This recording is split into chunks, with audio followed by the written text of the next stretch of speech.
देश प्रदेश में अगली खबर महाराष्ट्र के नासिक से है, जहां टीसीएस यूनिट केस में एसआईटी ने बड़ा एक्शन लेते हुए 1500 पन्नों की पहली चार्जशीट कोर्ट में दाखिल की। 4 आरोपियों पर गंभीर धाराएं और डिजिटल सबूत शामिल हैं। अब इस हाई प्रोफाइल केस में जांच और तेज हो गई है। देखिए रिपोर्ट। महाराष्ट्र के नासिक में टीसीएस की यूनिट से जुड़े कथित यौन शोषण और जबरन धर्मांतरण मामले में अब एसआईटी ने बड़ा एक्शन लिया है। पुलिस ने इस हाई प्रोफाइल केस में करीब 1500 पन्नों की पहली चार्जशीट कोर्ट में दाखिल कर दी है। बताया जा रहा है कि इस चार्जशीट में कई डिजिटल और दस्तावेजी सबूत शामिल किए गए हैं, जिन्होंने जांच को और मजबूत बना दिया है।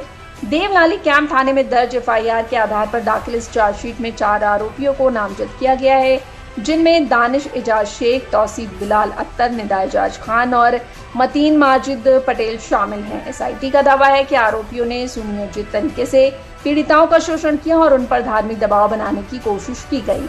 आखिर पुलिस को क्या क्या सबूत मिले, आइए वो भी जान लेते हैं।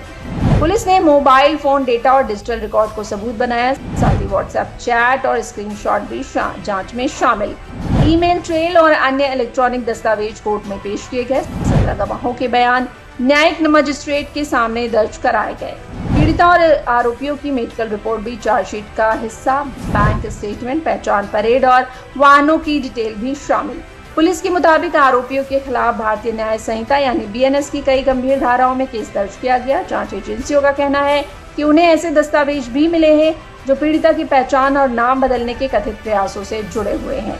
वहीं एसआईटी लगातार बाकी मामलों की भी जांच कर रही है। टीसीएस केस से जुड़े मामलों में कुल 9 एफआईआर दर्ज की गई। कार्यस्थल पर यौन शोषण और धार्मिक दबाव के आरोप शामिल हैं।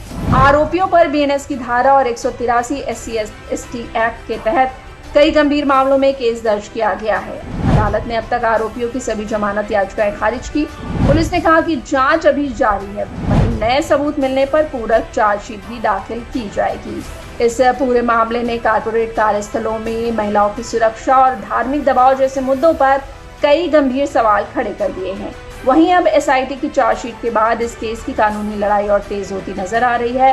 फिलहाल सभी आरोपी न्यायिक हिरासत में हैं और मामले की सुनवाई विशेष अदालत में चल रही है।